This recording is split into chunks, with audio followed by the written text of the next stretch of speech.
Bonjour à tous, au programme la Pagani Huayra Roadster BC et déjà 1000 personnes intéressées par le SUV électrique MG.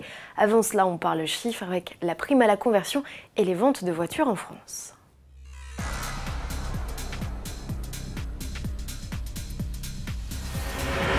Et avant même de dérouler notre sommaire, on rend hommage à Jean-Luc Terrier, disparu ce 31 juillet 2019 à l'âge de 73 ans.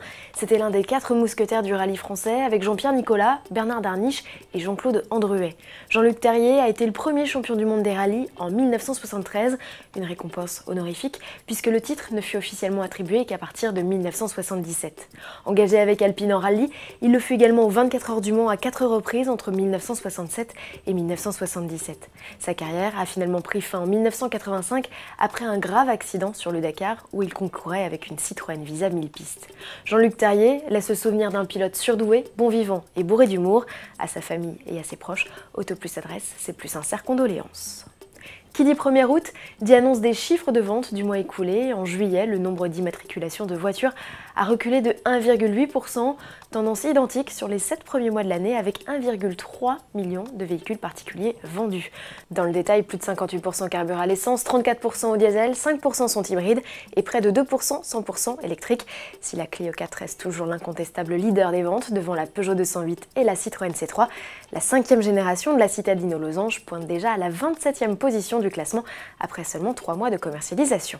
Et si vous achetez une voiture ce 1er août, sachez que la prime à la casse est plus ciblée.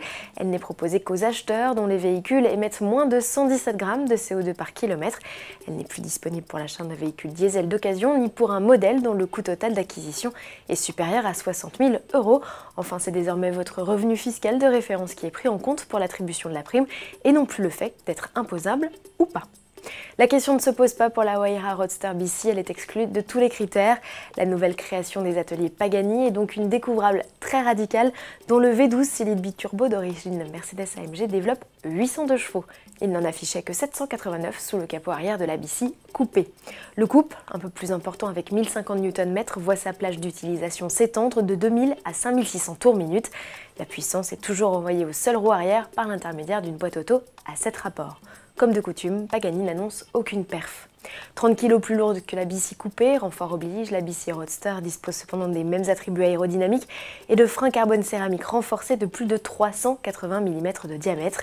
Personnalisable à souhait, la Huayra présentée arbore un numéro 20 sur ses portières, clin d'œil à l'âge du constructeur en 2019. 40 exemplaires seront produits, tous réservés malgré un prix unitaire de 3 millions d'euros hors taxe. C'est tout simplement la plus chère des Pagani de série de l'histoire de l'artisan italien. 1000, c'est le nombre de précommandes enregistrées par MG pour son premier SUV 100% électrique.